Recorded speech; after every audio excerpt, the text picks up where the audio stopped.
بەیادی شەوانی ڕابردووی عاشق و سوتان دوو چاوی فرمێس بار کرد و کەوتنا گریان دەنگم ئاخێکی کۆرساریە و گوێم لێگرە بۆ تۆ داڵێم گۆرانی خەموو لێکدا بڕە. من ناوم زیاد ئەسعەدە، لە وڵاتی زیندوو کوژی مردوو پەرست لەدایک بووم. لە سەردەمی هونەری باڵا چاوم بە دنیا هەڵهێنا. لە کۆڵانەکانی نیشتیمان پەروەری و کوردایەتی گەورە بووم، وەلێ شەقامە خوێناویەکان ئاوارە و دەربەدەریان کردم.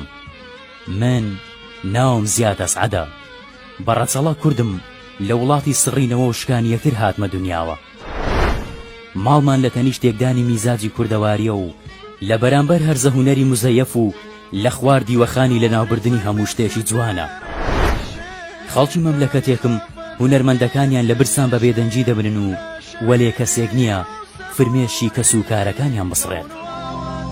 ئەرێ ئەی برا ئەرێ ئەی برا هەڵۆی بەرزی ئەسمانی لاوی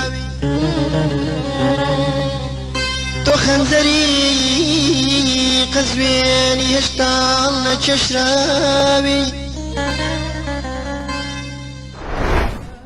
شاعیری گەورە شێرکۆ بێکەس لەبارەی هونەرمەند زیاد ئەسعەدەوە دەڵێ لەنێو شەپۆلە تازەکانی گۆرانی و مۆزیکی کوردیە لەو ساڵانەی دواییە زیاد ئەسعەد بە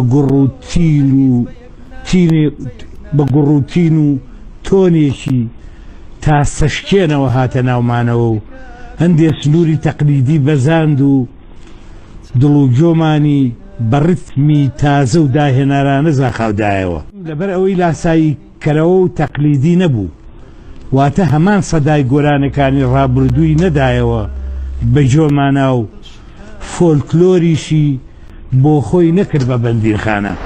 هەوار بەرەیەم بۆ کامە لای کێ بکەم سکامە هەواری من گریان ژانە خدا لە دەردی دووری بۆ دڵخوانە سەبووری خدا کێپانەی عاشقە